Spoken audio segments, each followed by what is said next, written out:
আসসালামু আলাইকুম। MS web IT YouTube চ্যানেলে আপনাকে স্বাগতম। একটু মাউসের দিকে লক্ষ্য করুন।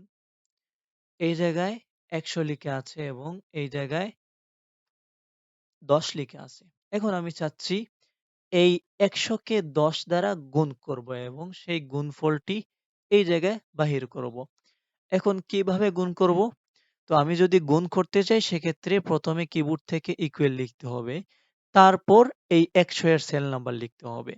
১০০ এর সেল নাম্বার লেখার পর আবার কিবোর্ড থেকে এই চিহ্নটি লিখতে হবে স্টার চিহ্ন। অর্থাৎ যেহেতু আমি গুণ করব সেক্ষেত্রে কম্পিউটারের জন্য গুণ চিহ্নটি হচ্ছে এটি স্টার ওকে। তারপর A21 হচ্ছে ১০০ এর সেল নাম্বার। ১০০ এর সাথে কত গুণ করব? ১০ গুণ করব। এখন আমি এই ১০ এর সেল নাম্বার লিখলাম। ওকে। A22 লিখলাম। এখন কিবোর্ড থেকে এন্টার। ওকে। গুণফলটি হচ্ছে এটি ১০০০। ১০০ র সাথে যদি ১০ গুণ করি সেজন্য গুণফল হচ্ছে ১০০০ ওকে। এখন আমি কি করব? এই ৩৫০০ এর সাথে ২০ গুণ করব এবং এই গুণফলটি আমি এই জায়গায় বাহির করব। ওকে। ১ম এ কিবোর্ড থেকে ইকুয়াল তারপর ৩৫০০ এর সেল নাম্বার তারপর এই গুণ চিহ্নটি তারপর এই ২০ এর সেল নাম্বার। ওকে। কিবোর্ড থেকে এন্টার। ওকে ৭০,০০০ অর্থাৎ ৩৫০০ কে যদি আমরা ২০ দ্বারা গুণ করি সেজন্য গুণফল হচ্ছে ৭০,০০০ ওকে।